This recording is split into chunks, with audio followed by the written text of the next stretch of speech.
देखो last time हमने रेखा की ढाल पढ़ी, स्लोप पढ़ा, उस स्लोप में अपने पास हमने थीटा को टारगेट किया और यहाँ पर अपने पास जो वैल्यू दे रखी है, जो स्लोप है आपके पास, वो स्लोप थीटा के अकॉर्डिंग क्या हुआ, एक्स अक्ष के साथ झुका हुआ था। ठीक है, अब की बार क्या होगा, अपने पास जब लाइन बनेगी तो वो लाइन बिंदुओं से बनी और दो बिंदुओं से जब वो लाइन बनेगी तो एक्स अक्ष के साथ जैसे ही झुकेगी तो अपनी वैल्यू को पॉइंट फॉर्म में ले जाएगी। ठीक है, तो किस तरीके से बनकर आएगी अपने पास, तो हम रेखा की ढाल फाइंड आउट कर रहे हैं जब कोई दो बिंदु दे रखे हों। ठीक है, लास्ट टाइम हमने जो पढ़ा वो हमने थीटा के लिए पढ़ा, लेकिन अब की बार हम क्या पढ़ रहे हैं, बिंदुओं के लिए पढ़ रहे हैं। तो रेखा की ढाल जब दो बिंदु P x1 y1 मान लेते हैं, ठीक है, x2 y2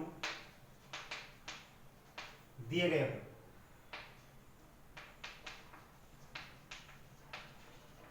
ठीक है, इसको लेकर चल रहे हैं हम यहाँ पर। तो उस केस में अपने पास जो वैल्यू बनेगी, यानी इसका जो स्लोप बनेगा वो क्या बनकर आएगा उसको देखते हैं। ठीक है, हमने जो वैल्यू पढ़ी कल थीटा के लिए, तो उसकी रेखा की जो ढाल पढ़ी हमने, रेखा की ढाल वो हमने m से डिनोट किया, उसको हमने पढ़ा tan थीटा से। ठीक है, तो अब हम पढ़कर आ रहे हैं, मान लो कि अपने पास कोई दो बिंदु दे रखे हैं जिस तरीके से आपको गिवन है। ठीक है, उस तरीके से आपको जो बिंदुओं से रेखा की ढाल फाइंड आउट करके लानी है। अब की बार आपके पास जो डायरेक्शन है वो एंगल फॉर्म में नहीं दे रखी है। ठीक है, वो किस फॉर्म में दे रखी है, आपके पास बिंदुओं के रूप में दे रखी है और बिंदुओं से अपने पास जो रेखा एक्स के साथ झुकेगी वो भी पॉजिटिव साइड से उसकी वैल्यू बनाएगी। ठीक है, तो यहाँ से अपने पास हम रेखा को झुका देते हैं एक प्रकार से, ये हमने एक रेखा बनाई। ठीक है, यहाँ पर अपने पास मान लेते हैं P पॉइंट है जो x1, y1 है, और यहाँ पर अपने पास एक Q पॉइंट है जो x2, y2 है। ठीक है, यहाँ से एक लंब डाल देते हैं जो इसकी क्या बताएगा, गैप को बताएगा कि यहाँ पर अपने पास जितनी ज़्यादा ये दूरी होगी, इसको हम A, B कोई भी नाम दे दें। ठीक है, यहाँ से अपने पास ये जो गैप होगा यानी QM, ये दूरी जितनी बढ़ेगी उसकी प्रवणता अपने पास क्या होगी, बढ़ेगी, स्लोप बढ़ेगा। जितनी दूरी कम होगी स्लोप क्या हो जाएगा, कम हो जाएगा। इस केस में इसकी प्रवणता इस पर डिपेंड करती है। ठीक है, और ये इसका आधार है, तो आधार और लंब दोनों पार्टों पर इसकी वैल्यू डिपेंड करती है। तो ये वैल्यू हमने इसको थीटा लेट कर लिया, क्योंकि अपने पास जो m की वैल्यू है tan थीटा, क्योंकि झुकाव बनाएगी। ठीक है, लेकिन अब इसका हमें यूज करते हुए चलना है, लेकिन जो बिंदु है उनका हमें गिवन वैल्यूओं का के फॉर्म में जो वैल्यू है वो लेके आनी है प्रवणता। ठीक है, यूज इसका करना है, लेकिन यूज करते हुए इन फॉर्म का जो हमें x1 y1 और x2 y2 बिंदु दे रखे हैं उनके फॉर्म में हमें इसकी प्रवणता को लेके आना है। ठीक है, तो देखो यहाँ से अपने पास जो दूरी दे रखी है उसको हम इस प्रकार से बना लेते हैं, ये वाला पार्ट हम डाल लेते हैं C पार्ट है। ठीक है, तो यहाँ से हम देखें कि अपने पास ये जो एंगल है वो थीटा है, तो यहाँ पर जो बनेगा वो भी क्या बनेगा, थीटा एंगल बनेगा। ठीक है, लेकिन हमारे पास जो बिंदु दे रखे हैं वो इस फॉर्म में दे रखे हैं, यहाँ पर दे रखे हैं। इस केस में अपने पास जो वैल्यू बनेगी वो क्या बनेगी, ये वाला जो पॉइंट है वो डेफिनेटली x1, 0 बनेगा। ठीक है, क्योंकि x अक्ष पर जो चली गई दूरी है वो यहाँ तक क्या है, वो x1 है। ठीक है, और यहाँ से अपने पास ये वाला पार्ट है, तो इसकी जो दूरी है वो x2, क्या बनेगी, 0 बनेगी। ठीक है, तो हम देख सकते हैं यहाँ से जो PC की दूरी होगी वो क्या होगी, इसमें से OB में से हम OA, यानी ये नाम दे दें किसी को भी, ये कोई नाम दे दें हम D पार्ट, ये x1, 0, ये वाली बनकर आएगी अपने पास। यहाँ से हम लिख सकते हैं कि जो OB माइनस OD है वही दूरी क्या होगी, PC की होगी। ठीक है, तो देखो यहाँ से अपने पास माना एंगल, ये वाला एंगल हमने लेट कर लिया कि QAB की जो वैल्यू है वो थीटा है। ठीक है, जब ये एंगल थीटा हुआ तो ये एंगल भी क्या होगा, थीटा होगा। रीजन होगा अपने पास, ये कैसा कोण बना रहा है अपने पास, जब दो पैरेलल लाइंस जा रही है तो उसको कोई इंटरसेक्ट करने वाली लाइन होगी, वो क्या होगी अपने पास, उस एक ही तरफ बनने वाले जो कोण होंगे वो कैसे होंगे, संगत कोण होंगे।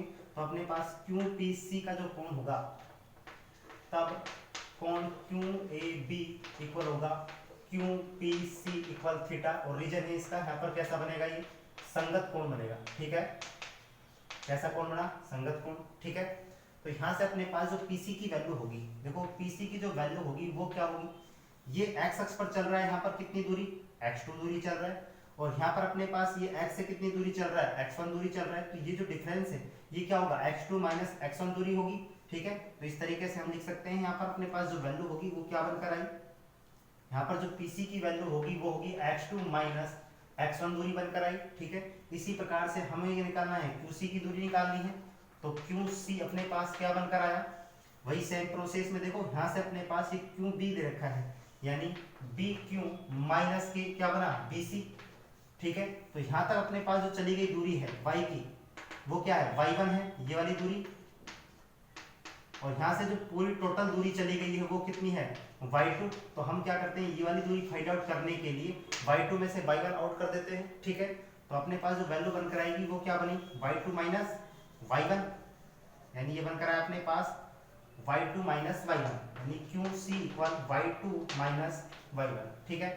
अब यहाँ से देखें अपने पास जो m की वैल्यू है वो क्या है tan थीटा, और tan थीटा को हम क्या लिख सकते हैं यहाँ पर, देखो ये वाला जो पार्ट है वो अपने पास लंब बटे आधार होगा, और यहाँ से लंब बटे जो आधार होगी वो वैल्यू क्या है अपने पास, वो सेम ही प्रोसेस में बनकर आएगी जैसा प्रोसेस आपको दे रखा है। ये क्या बना अपने पास, ये वाला पार्ट बना QC यानी लंब, और आधार अपने पास क्या बना ये वाला पार्ट PC, यही तो बनकर आएगा। और यही वैल्यू क्या है इसकी प्रवणता है। इसी प्रकार से हम यहाँ पर निकाल सकते हैं बिंदुओं के फॉर्म में। ये तो आपको ट्रिग्नोमेट्री फंक्शन में दे रखा है, और दूसरा पार्ट हमने इसके बिंदु फॉर्म को यहाँ बना लिया, ठीक है। तो यहाँ पर अपने पास क्या बना, अगर हम त्रिभुज की बात करें, ये समकोण त्रिभुज है अपने पास, और समकोण त्रिभुज किसकी बात करें PQC में, यहाँ से हम देखें तो अपने पास जो QC है QC बाई PC करें, QC बाई PC जो अपने पास बनेगी लंब बटे आधार, और ये बना अपने पास y2 minus y1 by x2 minus x1 की वैल्यू बनी, ठीक है। क्योंकि QC की वैल्यू क्या है y2 माइनस y1 है, PC की वैल्यू क्या है अपने पास x2 माइनस x1 है, क्लियर। तो इस प्रकार से अपने पास ये लंब बटे आधार बना। तो यहाँ से हम देख सकते हैं, अगर इस इक्वेशन की बात करें इक्वेशन 1 की, और ये इक्वेशन सेकंड की बात करें, तो यहाँ से अपने पास ये वाली जो वैल्यू है किसके इक्वल है m के इक्वल है, और ये जो वैल्यू है किसके फॉर्म में है बिंदु x1 y1 और x2 y2 के फॉर्म में है। तो हम यहाँ से देख सकते हैं जो समीकरण 1 में दो अपने पास वैल्यू है, तो यहाँ से जो m की वैल्यू बनेगी वो क्या बनेगी y2 minus y1 by x2 minus x1 बनी, क्लियर। तो इस प्रकार से हम प्रवणता को बिंदु फॉर्म में भी ज्ञात कर सकते हैं। दूसरा जो प्रोसेस आपके पास बनेगा वो प्रोसेस कैसा होगा, अब की बार जो लाइन है वो इस तरीके से है, तो अब की बार लाइन अगर इस तरीके से हो गई, क्योंकि अपने पास जो एंगल है वो ये न्यून कोण बना रहा है, और ये दूसरा जो एंगल है वो कैसा बनाएगा अधिक कोण बनाएगा।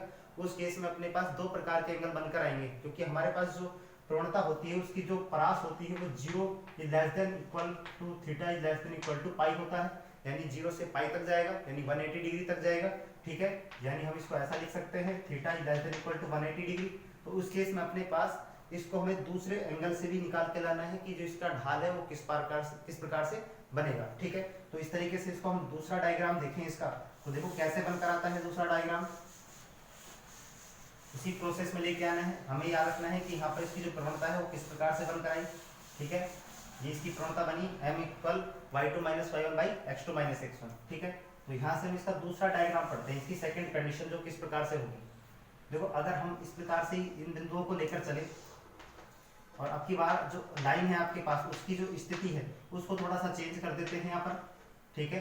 उसकी डायरेक्शन को चेंज करें तो इस प्रकार से ले लेते हैं, ये अपने पास कोई लाइन है, इसकी प्रवणता वही m है, ठीक। ये अपने पास अगर थीटा है, और यहाँ पर कोई पॉइंट मान लेते हैं P x1, y1, और दूसरा पॉइंट यहाँ मान लेते हैं Q x2, y2, ठीक है। वही प्रोसेस बन रहा है अपने पास। यहाँ से हम एक लंब डाल देते हैं, यहाँ पर ये लंब डाल दिया हमने यहाँ पर, ठीक है। तो आपको मालूम है कि यहाँ पर अपने पास ये दूरी चल रही है कैसी है x2 है, और यहाँ पर जो दूरी चलेगी वो क्या होगी x1 होगी, क्लियर। तो यहाँ से अपने पास ये जो दूरी होगी इसको हम q ले लिया, इसको n, इसको n ले लिया, ठीक है। यहाँ से कोई भी नाम दे दिया इसको a। तो यहाँ से वापस हमें बिंदु फॉर्म में निकाल के लानी है वैल्यू कि ये क्या बनकर आएगा। हमने वही प्रोसेस में देखो यहाँ पर अगर ये थीटा है तो ये वाला एंगल क्या बनेगा, देखो ये वाला एंगल यहाँ पर हम ये x हुआ, यहाँ पर कोई नाम देते हैं b। तो अपने पास माना एंगल ये वाला थीटा मान लिया हमने, तो PAB यानी PAB का जो वैल्यू है वो थीटा है, तब अपने पास ये वाला एंगल कैसा बनेगा PAN। तब एंगल PAN होगा 180 डिग्री माइनस थीटा होगा, क्योंकि ये एक ही रेखा पर बने हैं, ठीक है। तो रेखायुग के जो कोण होते हैं वो क्या होता है 180 डिग्री के होंगे। तो ये वाला जो थीटा है वो क्या बनेगा 180 डिग्री माइनस थीटा। तो आप बता सकते हैं कि यहाँ पर अपने पास ये वाला एंगल कैसा बनेगा, ये भी सिमिलर बनेगा, यहाँ पर वही सेम समांतर रेखाओं को रेखा काट रही है। तो उस केस में यहाँ पर ये जो कोण बना QPM, तब क्यू पी एम इक्वल होगा 180 डिग्री माइनस थीटा, यानी इसके हम इक्वल लिख सकते हैं कि ये पी ए एन के इक्वल है, यानी 180 डिग्री माइनस थीटा है। और रीजन हम लिख सकते हैं कि यहाँ पर एक ऐसे कोण है, ये वाला पार्ट भी अपने पास कैसा होगा, ये जो कोण होगा 180 डिग्री माइनस थीटा होगा, यानी ये भी संगत कोण होगा। ठीक है, देखो यहाँ से अपने पास अब वही सेम प्रोसेस हम जानते हैं कि जो m की वैल्यू है वो क्या होती है, tan थीटा होती है। ठीक है, जो प्रवणता होती है, अगर वो पॉजिटिव साइड से बना रहा है यानी न्यून कोण बना रहा है, ठीक है, अगर ये वाला पार्ट आपको अधिक कोण बना के दे 180 डिग्री माइनस थीटा, तब इसकी वैल्यू क्या होगी, तब m की वैल्यू tan 180 डिग्री माइनस के क्या हो जाएंगे, थीटा। और आपको मालूम है कि यहाँ पर अपने पास 180 डिग्री, हम इसको थर्ड चैप्टर में पढ़ेंगे ट्रिग्नोमेट्री फंक्शन में, क्योंकि tan अपने पास किस क्वाड्रेंट में जा रहा है, यहाँ पर अपने पास ऑल पॉजिटिव, आपने पढ़ा होगा लास्ट ईयर। ठीक है, यहाँ पर अपने पास साइन कोस होता है, सॉरी साइन कोसेक होता है, यहाँ पर tan कोट होता है, और यहाँ पर कोस सेक होता है। ठीक है, तो देखो यहाँ पर 0, ठीक है, 360 होता है, यहाँ पर 90 डिग्री, 180 डिग्री और 270 डिग्री होता है। ठीक है, तो हम क्या कर रहे हैं, यहाँ पर 180 डिग्री माइनस जा रहे हैं। ठीक है, तो इस वाले पार्ट में, दूसरे क्वाड्रेंट में, तो दूसरे में हमने देखा कि यहाँ पर tan वाला पार्ट है ही नहीं, तब tan इसमें मौजूद नहीं है, तो उस केस में अपने पास tan कैसा होगा, नेगेटिव होगा। तो नेगेटिव होगा तो अपने पास जो इसकी वैल्यू होगी वो क्या होगी, वो यहाँ पर बनकर आएगी माइनस के tan थीटा। ठीक है, इस प्रकार से बनकर आई, इसको हम हटा सकते हैं यहाँ से, ये समझ गए होंगे आप। ठीक है, ये वाली वैल्यू आपको पहले की दे रखी है जो हमने फर्स्ट टाइम निकाली थी, इसका हम यूज करेंगे, देखेंगे इसका वैल्यू इक्वल आता है कि नहीं। तो इस तरीके से अपने पास जो वैल्यू बनी, यानी जब अपने पास जो थीटा की वैल्यू है वो अधिक कोण होती है, तब उसकी जो प्रवणता है वो कैसी होती है, नेगेटिव होती है। ठीक है, अब ये प्रोसेस हमें अप्लाई करके लाना है यहाँ पर। तो देखो अब दूसरे तरीके से जाते हैं हमारे पास, जो ये तो अपने पास ट्रिग्नोमेट्री फंक्शन के पार्ट से बिंदु फॉर्म में लेके आए, तो अपने पास कैसा बनकर आएगा कि इस वाली वैल्यू में ये हम पीएम याद कर लें यहाँ पर कि भाई पीएम इक्वल होगा, यहाँ पर अपने पास क्या बनेगा, ये x1 दूरी ज्यादा है और x2 दूरी कम है, तो ये जो वैल्यू बनी वो x1 माइनस x2 बनी। ठीक है, तो यहाँ से बनकर आया x1 माइनस x2। क्लियर, इसी प्रकार से यहाँ पर हम जाएं तो ये वाली जो दूरी है वो कैसे बनेगी भाई, यहाँ पर मैक्सिमम दूरी y2 है और मिनिमम दूरी कितनी है, y1, तो यहाँ पर ये बना y2 माइनस y1 बना, तो ये जो qm की दूरी बनी qm equal y2 minus y1 बन गया। ठीक है, अब सेम प्रोसेस में अपने पास हम इसकी प्रवणता निकाल रहे हैं, तो ये आपको ढाल दे रखा है ऑलरेडी, और हम किस में जा रहे हैं भाई, पॉइंट फॉर्म में जा रहे हैं, यानी बिंदुओं का हमें यूज करना है। तो अपने पास जो वैल्यू बनेगी वो कैसे बनी भाई, त्रिभुज का यूज कर सकते हैं इस वाले का, और ये अपने पास क्या बना, त्रिभुज, समकोण त्रिभुज PQM में,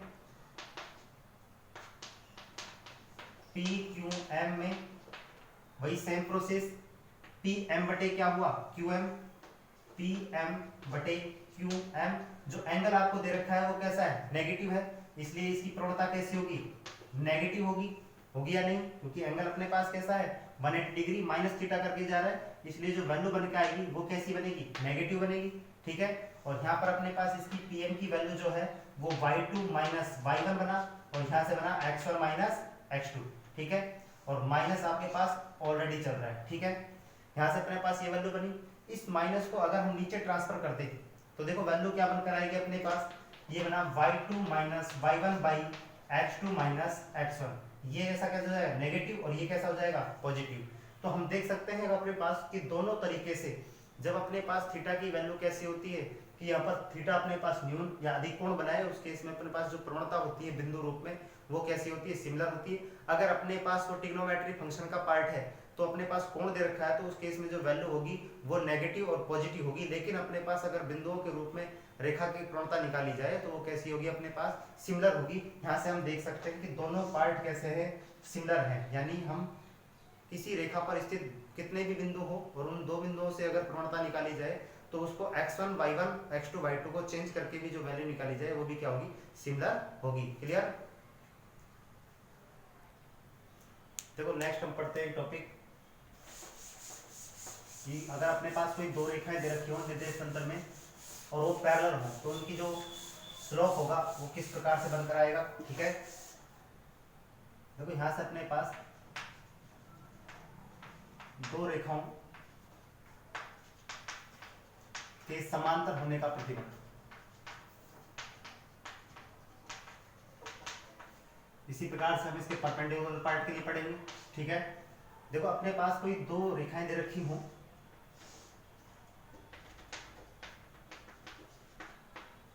और वो कैसी हो, अपने पास पैरेलल हो, ठीक है, समांतर हो, तो उनकी प्रवणताएं कैसे बनेंगी। ये आपके पास कोई एक रेखा है और दूसरी रेखा इसी प्रकार से बनी हुई है, ठीक है, ये आपकी दूसरी रेखा है। मान लो कि अपने पास ये फर्स्ट लाइन ये अल्फा कोण बनाती है, ठीक है, ये L1 ये L2 और ये कोण बनाती है अपने पास बीटा, ठीक। तब इसकी जो प्रवणता होगी वो क्या होगी, क्योंकि हम जानते हैं कि m इक्वल होता है tan थीटा, ठीक है। अगर हम फर्स्ट लाइन की बात करें कि रेखा L1 की प्रवणता, रेखा L1 की प्रवणता या ढाल वो क्या बनकर आएगा, यहाँ से अपने पास tan अल्फा बन के आएगा, ठीक है। इसको हम लेट भी कर सकते हैं कि ये जो m1 है वो क्या है, tan अल्फा है। m1 का मतलब है कि फर्स्ट लाइन है अपने पास, ठीक है। अगर हम दूसरे रेखा की बात करें तो देखो दूसरे रेखा की जो ढाल होगी वो क्या होगी, बीटा एंगल है अपने पास, तो यहाँ से अपने पास रेखा m2 की प्रवणता या ढाल वो क्या बनकर आई अपने पास, tan बीटा बन के आई, ठीक है। और इस प्रकार से हम इसको क्या लिख सकते हैं, ये इसको हम लिख सकते हैं m2 इक्वल, इसको लिख सकते हैं हम tan बीटा, ठीक है। ये दो पार्ट अपने पास आ चुके। अब देखो यहाँ से अपने पास अगर ये दो समांतर रेखा है, उनको कोई तिर्यक रेखा काटती है, तो उस केस में अपने पास जो अल्फा है वो बीटा के क्या हो जाएगा, इक्वल हो जाएगा, क्योंकि ये दोनों कोण कैसे हैं, संगत कोण है, ठीक है। चूंकि अल्फा इक्वल बीटा रीजन है इसका कि संगत कोण है, ठीक है, ये हमें डायग्राम से मालूम पड़ रहा है, ठीक। इस केस में अपने पास तब जो m2 की वैल्यू होगी वो tan इसको हम अल्फा लिख सकते हैं, ठीक है। तो यहाँ से हम देख सकते हैं कि इक्वेशन 1 और इक्वेशन 2 दोनों कैसी हैं, सिमिलर है। तो यहाँ से हमने देखा कि समीकरण 1 व 2 से tan अल्फा इक्वल वही सेम tan बीटा बन जाएगा, या अपने पास वैल्यू सिमिलर है, यानी m1 की वैल्यू क्या हो जाएगी, m2, ठीक है। और ये वाली बीटा जो है अपने पास tan अल्फा ही बना रही है, इसलिए हम देख सकते हैं कि यहाँ पर अपने पास दोनों रेखाओं की जो प्रवणता है वो समान है। इस प्रकार हम कह सकते हैं कि कितनी भी समांतर रेखाओं हो उनकी सभी की जो प्रवणता है यानी ढाल है वो कैसी होगी, समान होंगी। क्लियर।